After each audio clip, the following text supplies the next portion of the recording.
স্থিতি অবস্থার পরে দাঁড়ালো হাইকোর্টের জাজমেন্টও স্থগিত থাকবে এবং যে প্রজ্ঞাপনটা বাতিল করা হয়েছে সেই প্রজ্ঞাপনটাও স্থগিত থাকবে। 18 সাল থেকে যেভাবে নিয়োগ প্রক্রিয়া চলে আসছিল সেই নিয়োগ প্রক্রিয়া চলতে থাকবে। আন্দোলনকারীদের ব্যাপারে আদালত বলেছেন তাদেরকে ক্লাসে ফিরে যাওয়ার জন্য শান্তিপূর্ণ ব্যবস্থা বজায় রাখার জন্য ভাইস চ্যান্সেলরদেরকে বলেছেন শান্তিপূর্ণ পরিবেশ বজায় রাখার।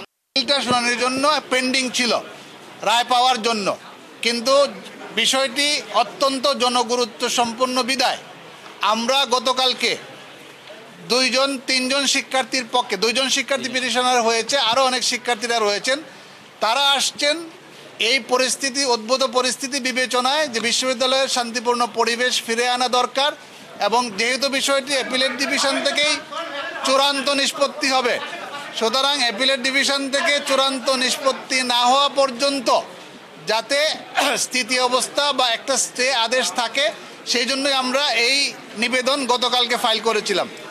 মাননীয় জাজ ইন চেম্বার গতকালকে আজকে এই ম্যাটারটাকে ফুল কোর্টে ফিক্স করে দিয়েছেন।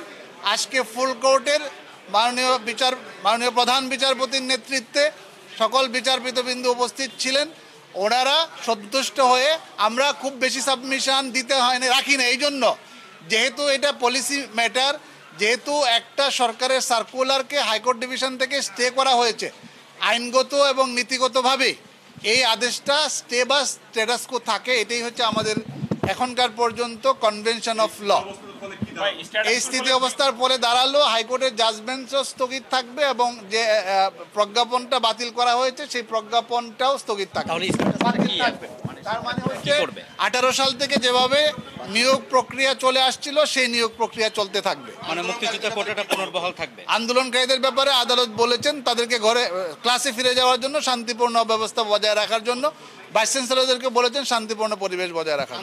এটা তো সবাই আপনারা জানেন, আপনারা যেহেতু সুপ্রিম কোর্ট বিট করেন, সকল সাংবাদিক বন্ধুরা জানেন যে হাইকোর্ট ডিভিশনের যে কোনো রায়ের বিরুদ্ধে অ্যাপিলেট ডিভিশনে যাওয়ার অধিকার সবারই রয়েছে এবং যারা এই মামলার পক্ষে রায় পেয়েছেন তাদেরকেও কিন্তু চূড়ান্ত ফয়সালা অ্যাপিলেট ডিভিশন থেকেই নিতে হবে।